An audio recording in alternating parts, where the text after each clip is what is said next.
loudest arenas in the NBA. They are rocking tonight.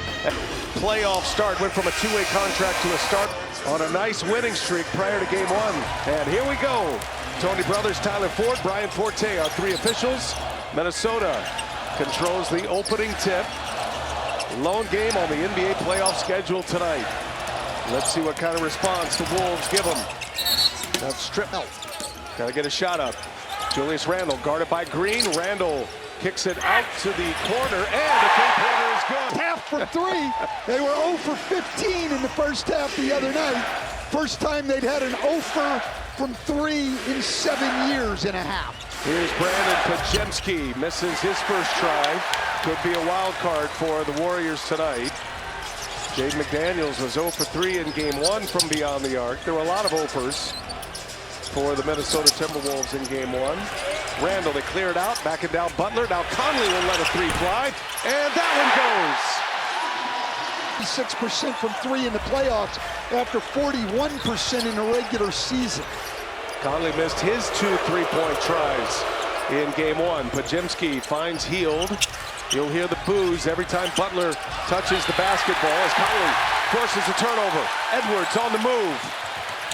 Edwards looking for Gobert. No, he found McDaniels. Oh, he said they came in through the first punch, played with the edge and identity that we pride ourselves on. So tonight is an opportunity to get our rhythm back on both sides of the ball. 8-0 run to start. Looks like that rhythm's back, guys.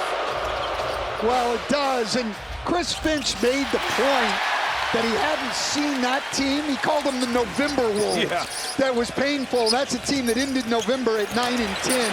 They finished the year 17-4, playing great at both. Podziemski's face have been familiar customers here. He's got a black eye, Podziemski, under his right eye. That was due to a Gobert elbow in game one. And now Gobert just drops his shoulder. Have to be. But also, you've got to rotate quickly enough, see the play coming to get into position. That's great off-ball defense by Brandon Podziemski, and it's more than just curve. McDaniels giving Jimmy Butler all he can handle that trip down the floor. McDaniels, a supreme perimeter defender. Here's Edwards, got caught in the air, and now post guards Randle. This will be a matchup to watch tonight. McDaniels has already hit 1 3. Podziemski on him. Warriors a very good defensive team, especially when they got Jimmy Butler. And it's a 10-0 start. Better start for the Wolves. Warriors only trailed by 4 in game one, and they're down 10 here in the first 2.5 minutes of this game. Buddy Hield turned away, resets, missed it. And now it is the Warriors who cannot buy one. They are 0 for 4. I'm going to go out on a limb here. Not having Steph Curry affects their offense. It's a big problem. They pay me for this kind of expert analysis. You noticed that on the scouting report, did you? Randle just bullies his way. Had that big game 5 that knocked the Lakers out. The former Laker had a terrific run in round 1 after a so-so game 1 against the Lakers. He was excellent. They need a lot more out of Jimmy Butler. There's absolutely no question about that. But with Steph Curry out, now Jaden McDaniels, one of the best perimeter defenders, like you said, in the league, goes on Jimmy Butler. Last game, he opened on Curry, and Randle had to guard. And by all accounts, it will be. Doesn't figure to be a series. That'll be a sweep. As Mike Conley misses the three-point try, it's out of bounds. And that is the first missed three-pointer by the Wolves. Podziemski pushes. And now Draymond directing traffic. Well, that's what he does best. Moses Moody, Gary Payton II, first off the bench for Kerr tonight. And now Podziemski kicks it to that corner for Payton. He misses a 3. And Edwards tips it to Gobert. That was a good look, but a miss nonetheless. Conley drives it. Gobert inside and pass right at them.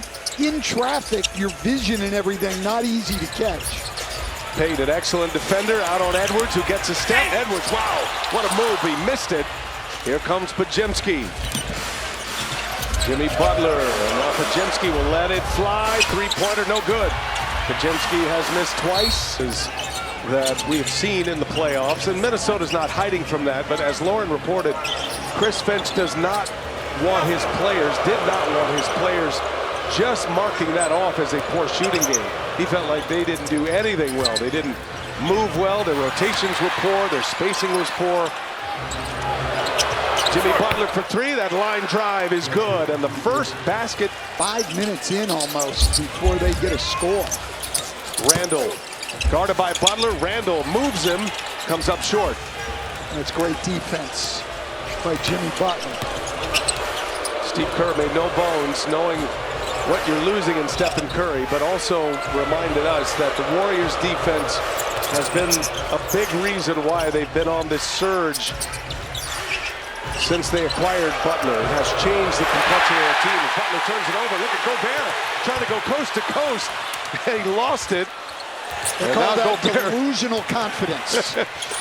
Gobert gets it back, missed it. That was a mess of a fast break opportunity for the Wolves. Well, and that's one of the things Chris Finch talked about pregame, is he felt the other night they had transition opportunities and were extremely inefficient in transition, and we see an example of that there. Butler, mid-range jumper up and over 50 here. It's his 4th full season. Came in as an assistant elsewhere. You don't really see that to become a head coach on another franchise. He's done a great job. 4 straight playoff appearances for Finch and the Wolves, and they were in the Western Conference Finals against Dallas a year ago. Conley turns it over. Here goes Moses Moody, and Moses Moody, oof, tough in there. He was just uncertain what he wanted to do, and he fired. Thanks, Kenny. Thanks, Chuck. I always enjoy watching Chuck read along with Kenny while he's speaking. Absolutely. So my favorite part of that promo. So we're 6.5 minutes into this game, BA, and the Warriors do not have a starter on the floor. Dante DiVincenzo, coming off that minute, told us before the game he's got his hyena package set up for tonight's game. The guys who come off the bench, he's going to go starterless and see if he can get a burst if needed. He's got him out there a little earlier than he thought as DiVincenzo misses. A couple of opportunities there for Minnesota, and they're struggling now after a fast start. And Spencer taking it to the hole. Challenge to get out of that. That's valid. He is successful. He does still have one left, but forced to use it. Give McDaniels a block on that too. And Minnesota has possession, missing their last 7 shots. Edwards going to work. Edwards out of the paint. But I have no idea. Next line, Kia, the official automotive partner of the NBA. Sir, getting some early playing time in this first quarter. And Spencer turns it over. Edwards on the run with DiVincenzo. DiVincenzo to Naz Reid. First minutes on the floor, and he misses. And DiVincenzo runs it down. Great effort. Naz Reid again. Naz Reid hits it this time. Find other ways to help your team win. You saw it right there, getting them an extra possession that was worth 3 points. Then a 6 seed in the NBA playoffs. Well, no question. Randall came back from injury after he missed all of February, and then they were a different team after that. Got on a hot streak, got out of that play-in, and ended up with the 6 seed to take on the 3 seed Lakers in round 1. Edwards again drives, missed it. Gobert is there for a putback. It was Rudy Gobert who had that monster Game 5, the closeout game against the Lakers. 27 points, 24 rebounds. Yeah, 9 of them offensive. He's got to make his size a factor against a very small Golden State team. For the Warriors, made by anyone other than Jimmy Butler, they were 0 for 9 before that. Naz Reid finds himself open, missed it. DiVincenzo offensive board. Edwards got a 3. We've started to. We're much better final couple of minutes after that slow start. So just got to keep moving and keep moving the ball and moving bodies and see if we can do it. Steve, appreciate it. Thank you. This is their worst quarter, and Steve Kerr knows the challenge that's in front of him. Is Draymond Green, first possession of the second quarter. Misses the 3, secured by Randall. Wolves are hungry tonight, no question. They need a win before this series goes to Chase Center in San Francisco. They'll continue to play every other day through Game 5, which means the Warriors will go 10 consecutive games of every other day. It is a tough task for Golden State as Alexander Walker gets to the basket once again with a left hand. Well, and that's where he's strongest. Alexander Walker's right-handed, but much more comfortable going left on the drive than going to his right. Warriors got their shooting a little more organized. They started 0 for 8. They're 6 of their last 10. But 5 turnovers. The Warriors 5 turnovers and they've given up. The Wisconsin native, second-year player out of Santa Clara after a year at Illinois. Podziemski hits them both. 31-17 our score. Early stages of this second quarter. And Kevin Knox becomes the 12th Warrior into the game in 13 minutes. And Trayce Jackson-Davis is up at the scorer's table, will become the 13th Warrior to get into the game already early second quarter. The zone gives the Wolves a little trouble there. Absolutely. The Warriors defense, you look at the numbers, it's been fine. They've got to rebound the ball better. They've got to take care of the ball better. And Draymond Green, this is not too different than what the Warriors were doing early in the season before the Butler trade. They've already used 5 different starting lineups. That's all in the last 7 games. Podziemski got caught in the air. Good defense that time. And Knox comes away with a rebound. Wow, Trayce Jackson-Davis doing a great job keeping it alive. One of the best offensive rebounders in the league. Fell out of the Warriors' rotation. But when it comes to getting on the glass, he's as good as anybody. Wow. This season, after the Butler trade, without Steph Curry. They beat Milwaukee at Milwaukee, but then lost at Atlanta and got blown out in Miami. That's the experience this group has without Steph Curry. Gobert gets inside. The Warriors can fight their way back in this thing, but if it does now, Coach. Well, we saw an indication of what he might do in Game 5 of the Houston series when the Warriors were getting blown out. He pulled everybody halfway through the third quarter and didn't bring them back in. Gobert misses them both. Well, he's under 50% now in the playoffs, 10 for 22. Jackson-Davis out of Indiana University. Buddy Hield pulls a tough 3. That's an air ball. Force that one. Hield knows he is the primary scorer on the floor right now. Naz Reid goes to the basket. Oh, wow, what a finish. NBA players have gotten so good now with that deceleration move, slowing down and being able to basically stop on one foot. On making his case. He's not only the leader of their defense, he's the hub of their offense. He's their facilitator, if you will. Steve Kerr, when all of that was going on, was immediately calling on Jimmy Butler, asking if he was ready.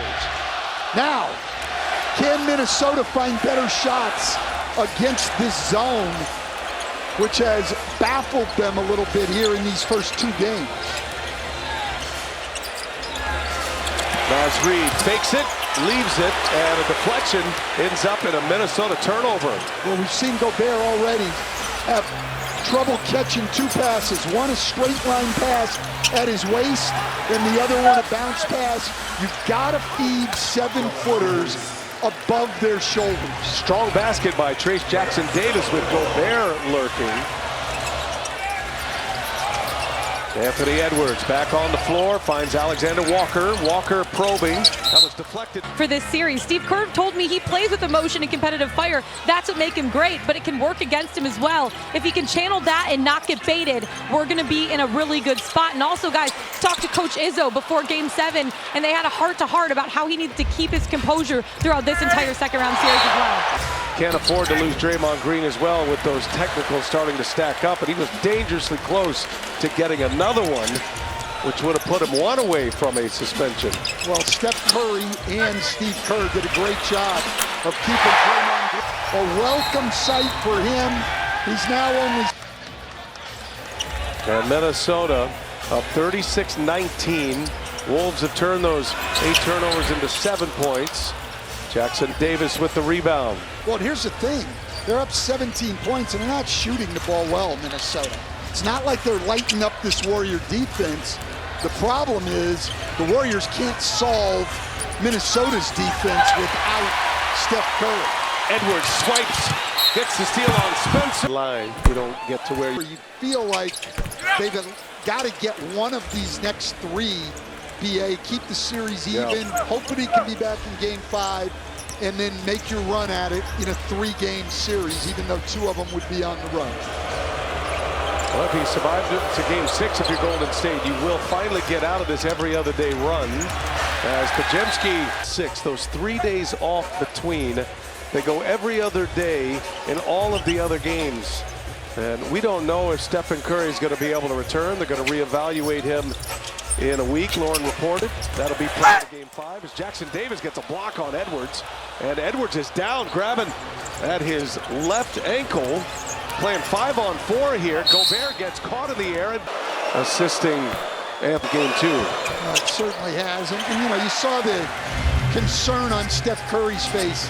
These guys all want to beat each other, but none of these players wants to see another player get hurt. Changes things dramatically for the Wolves, just as the Curry injury changes things for the Warriors. And Randall right away able to knock down that mid-range jumper.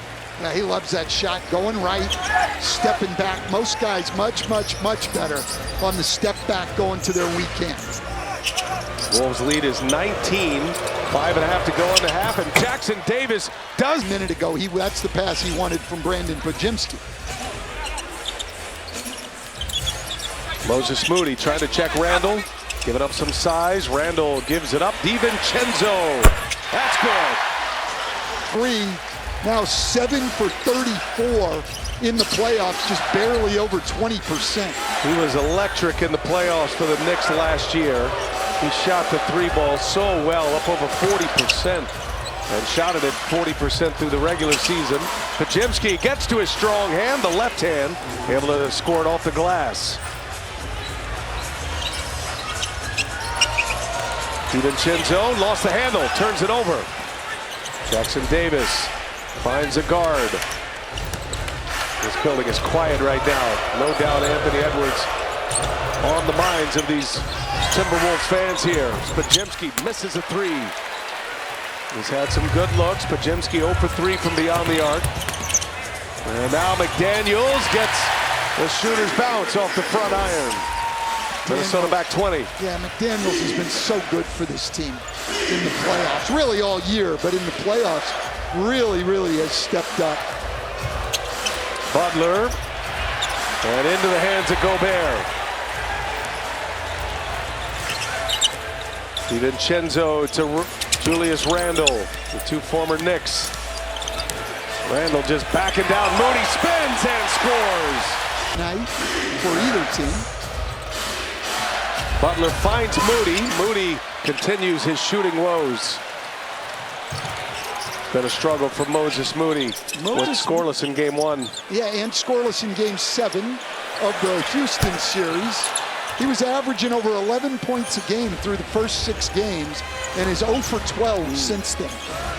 0 for 3 tonight. 2 of those misses from 3-point range. Kuminga, little mid-range, and it's going to fall.